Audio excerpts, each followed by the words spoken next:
Hello friends, তোমরা সব কেমন আছো? আশা করছি তোমরা সবাই খুব ভালো আছো, সুস্থ আছো। ফ্রেন্ডস, আমিও খুব ভালো আছি, সুস্থ আছি। আজকে দেখেছি আকাশের অবস্থাটা অন্য দিনের তুলনায় একটু ভালো। সেই চলে এসেছি ছাদে বাগানে। দেখবে চলো, তোমাদের আগে যেটা দেখানো দরকার সেটা দেখাই। এই যে এই আম গাছটা কেন ঢেকে দিয়েছিলাম, এটা তোমাদের সকলেরই জানার একটা কৌতূহল আছে। জানি না কিছু হবে কি হবে না সেটা বলতে পারছি না, কিন্তু এই কারণে ঢেকে দিয়েছি। আবার এখন টিপটিপ করে 1 ফোঁটা বৃষ্টি পড়ছে, যে এখন আবার ঢেকে দেবো। আর যখন বৃষ্টি থাকবে না তখন খুলে দেবো, কারণ ওরও আলো হওয়া বাতাসের প্রয়োজন আছে, না নাহলে তো মুশকিল হবে গাছটা। ঠিক আছে, এবার তোমাকে দেখি, তোমাদেরকে একটা জিনিস দেখাই। তোমাদেরকে কালকে ভিডিওতে দেখিয়েছিলাম না যে ছাদকে কী করে ছাদও ভালো থাকবে, গাছও ভালো থাকবে, ছাদের গাছের কারোরই কোনো ক্ষতি হবে না। দেখবে চলো, এই দেখো, এই যে এই চাকুটা দিয়ে এতক্ষণ ধরে বসে বসে থার্মাকলগুলো কাটলাম। এটাই দেখো, আম গাছের নিচে একটা থার্মাকল দিয়েছি, তার নিচে এরকম 3টে করে পিস দিয়েছি। সব কিছু নিচে 3টে দিয়েছি, কখনো কখনো 4টে দিয়েছি। এখানে আর একটা দেবো।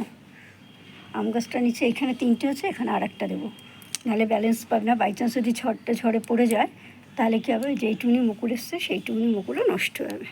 এ দেখো, তারপর দেখো এই যে এগুলো কিন্তু খুব দামি জিনিস না। এগুলো লোকের বাসায় ফেলে দেয়, রাস্তায় ফেলে দেয় বেশিরভাগ সময়, দেখবে তোমরা যে ফেলে দেয়। বা আমাদের ঘরে অনেক সময় থাকে, আমরা সেগুলোকে কোনো দিন গুরুত্ব দিইনি। আমিও আগে কখনো গুরুত্ব দিইনি, কিন্তু আমি যখন দেখলাম যে আমার ছাদটা নষ্ট যাচ্ছে, এবার আমরা খুব সংকটের মধ্যে রয়েছি। তেমন শাশুড়ি মা মারা গেছেন, সেই দেনা, তারপরে এখন যদি আমার এই ছাদ নষ্ট হয়ে যায়, এই যে সাদা সাদা এগুলো দেখছো না, এই যে এগুলো সমস্ত ড্যাম্প প্রুফ লাগানো। 2018 সালে এগুলো লাগানো হয়েছিল। এবার এত বছর বাদে দেখো, ওই কলের পাশে এখানটা দেখো ড্যাম্প প্রুফগুলো উঠে আছে। এবার যদি অনবরত এখানে জল পড়ে তাহলে অটোমেটিক্যালি ছাদ নষ্ট হতে বাধ্য। এরকম মানি প্ল্যান্ট গাছটাকে থার্মাকলের তলায় দেখো ভালো করে 3খানা দিয়ে দিয়েছি। এরকম ছোটো পিস কাটলাম, কেটেছি, সেই 3খানা পিস দিয়ে দিয়েছি, দিয়ে থার্মাকল দিয়ে তার উপরে মানি প্ল্যান্টটা বসিয়ে দিয়েছি। এই কুমড়ো গাছটা আজকে তুলে দিলাম। কুমড়ো গাছটা গ্রিলের মধ্যে উঠছিল। এবার গ্রিলের মধ্যে উঠলে কী হবে, এই গাছটা এখানে জড়িয়ে থাকতে থাকতে কী হবে, গ্রিলটা জং ধরে নষ্ট হবে। কোনো কিছুই নষ্ট করা যাবে না। এই যে কাঠগোলাপ গাছটা ছিল, ওই কাঠগোলাপ গাছটা ছিল এই গ্রো ব্যাগটাতে, এই কালো গ্রো ব্যাগটাতে। ওখান থেকে তুলে এঁকে এই তোমাদের জলের বোতলের মধ্যে লাগিয়েছিলাম। তো দেখছি হেলে দুলে ঘুরে বেড়াচ্ছে, তা না থাকে পড়ে যাওয়ার থেকে এখানে ঝুলিয়ে দিই। তারপরে দেখো এই যে এই কুন্দ ফুল গাছটা, এই গাছটা আমি বাপের বাড়ি থেকে নিয়ে এসেছি। এই গাছটাকে এখানে বেঁধে দিলাম।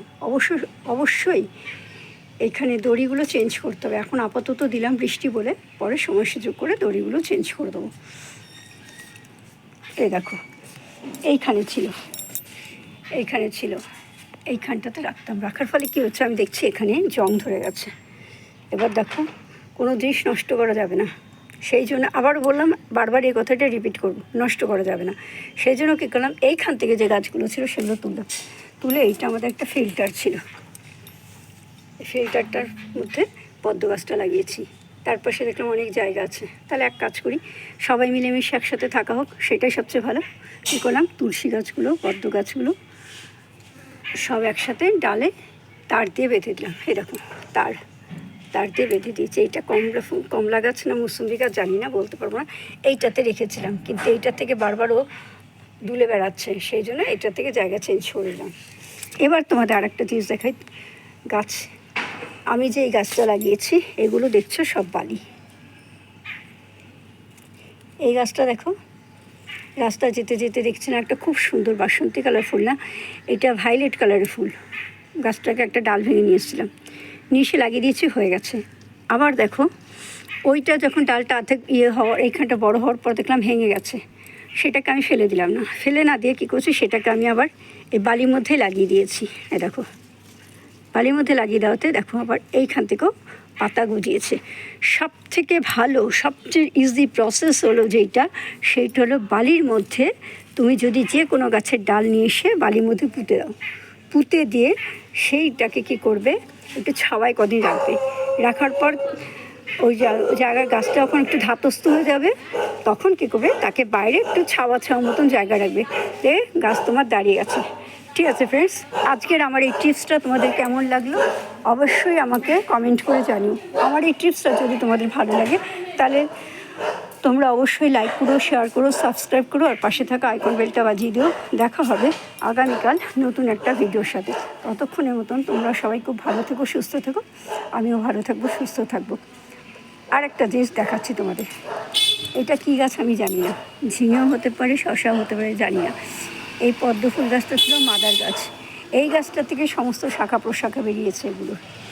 কিন্তু এই গাছটাতে এত মিলিবাগ হলো যে গাছটাকে আমি মানে পাতার ডাল ছাড়তে ছাড়তে এমন একটা জায়গায় এসে দাঁড়ালো, গাছটা মরে গেল। তো ভাবনা গাছটা এখন মরেই গেছে, গাছটা ফেলি কেন, এই গাছটা লতানোর জন্য কোনো একটা অবলম্বন দরকার। সেই জন্য কী করলাম, এই গ্রো ব্যাগের মধ্যে লাগিয়ে এই গাছটাকে ওইখান থেকে ওই ক্যারেট থেকে তুলে এখানে সেট করে দিলাম।